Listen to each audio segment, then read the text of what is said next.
You're right. They're all having fun in there. And how about a non-interactive top lane? Great. See if QV can find access to the back line, able to take the Cho'Gath, and front-to-back team fighting looks pretty strong from the side of KSV. With the Cho'Gath, you can just get a Warmogs, ult the Scion, and try to kill the front line. So front-to-back with Janna to peel and Cho'Gath. A lot of options there for the side of KSV, but they never got a front-to-back team fight in Game 1. Is there any guarantee they'll get one in Game 2? Probably going to be a similar game plan from KT. So a lot of shoving options, pushing bot lane for sure.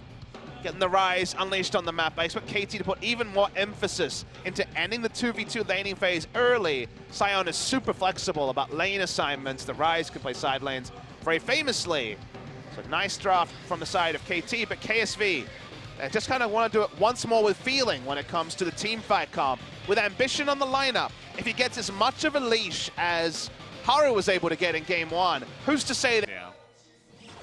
But KSV game's never going to be the highest standard bearer of action, unfortunately. It's not the way they play. So instead he wins the race so far as Ruler decides to take all of his health bar for free.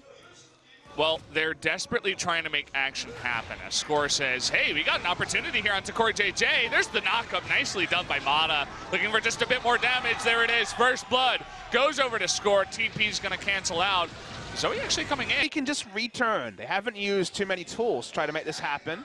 Look at Pawn in the bottom lane at the same time, putting pressure on bot side. A small maneuver, but could turn into something bigger. KSV a little bit, you know, that is turning on to QV. QV is just all alone here. He's not going to be able to get any help from his teammates. The heal comes in and he flashes at the very end, but it's not enough to make sure that he lives here. Now the damage coming out onto Ambition. The stun from the Braum is going to be able to pick up the kill, a double kill, going over to Score in the end of it all. And the formation there from KSV, the defensive play, usually world standard. QV was found all alone on the choke. You need to understand is that the meta evolves over a split. We get multiple patches. We started on 8.1, we'll be on 8.4 before you know it. And KSV has always been a streaky team, even if you think, hey, play passive, that's the way you play. That hasn't been enough for KSV to have the consistency in his crown.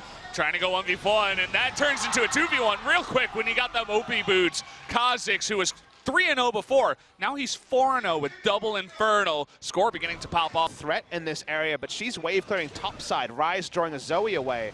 It's fantastic to talk about. That's what we call a Shiv headshot crit.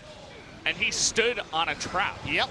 He took it, and now look at Score on the right side, but look at QV just disappearing in the front, thinking he's tanky enough to tank up 4 members, but that's way too much CC with the Braum, with the Caitlyn, the Scion especially. You're not getting away from that.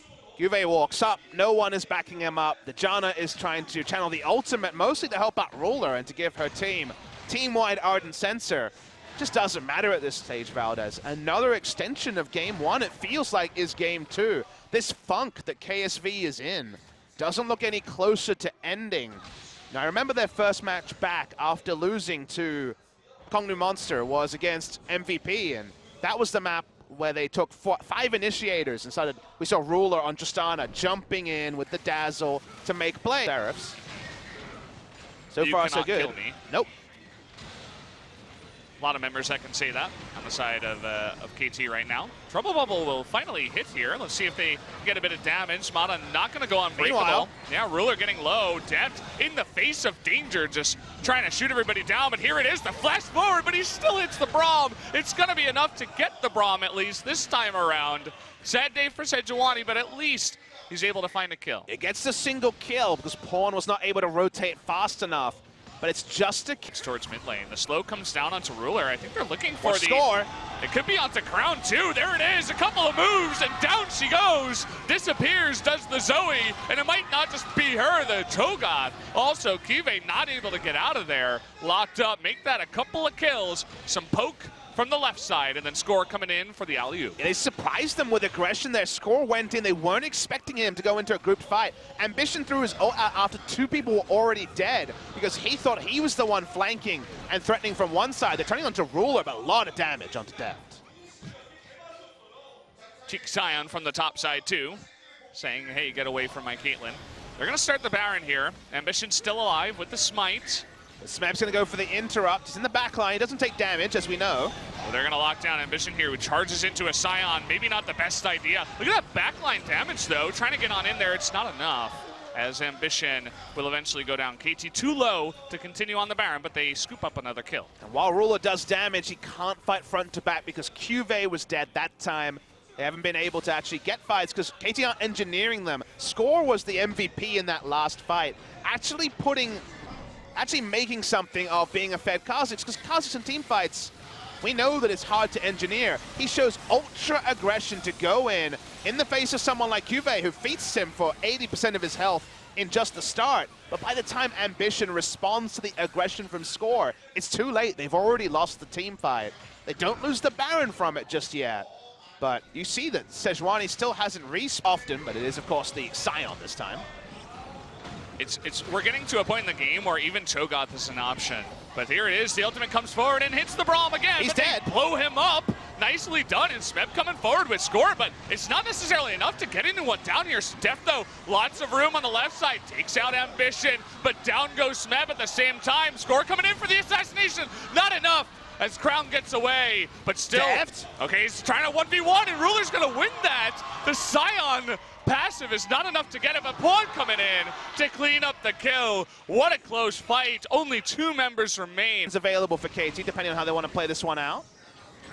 That goes through the Braum, and they're going to expend the ultimate here. The flash comes in just at the last second to get away from that paddle star that might have chunked him down, but not. Ambition sitting on a trap, forced to flash away. Now it's QV's turn. There's the full channel with a huge stun coming in. Uh-oh, Score nearly goes down, but they do get the kill. On to QV here, finally, at the end of it all. So much control with the consistent CC from Smeb, and also the ultimate and concussive blows being available from Braum. Look at how this started.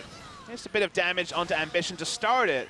KSV move forward, and when the Unbreakable goes down, you think maybe this is going to be something to take down Mata, who eats another ultimate. Ambition has definitely been trying to take him down at every opportunity, but there's no threat onto Deft. There's no ability for QV to get into the fight because there's 800 turrets and different CCs interrupting him every time he actually tries to show threat. It's gonna die. Should be enough. Not able to get there in time. The smite comes in and Pawn picks up the Baron, of all people.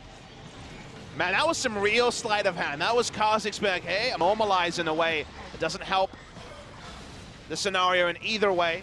There is the first inhibitor turret going down. Ooh, Ruler eating the headshot through the shields, mind you. Yep. As they poke on through the Zoe against the Zoe again. The two-shot. Dead. Down he goes. See you later.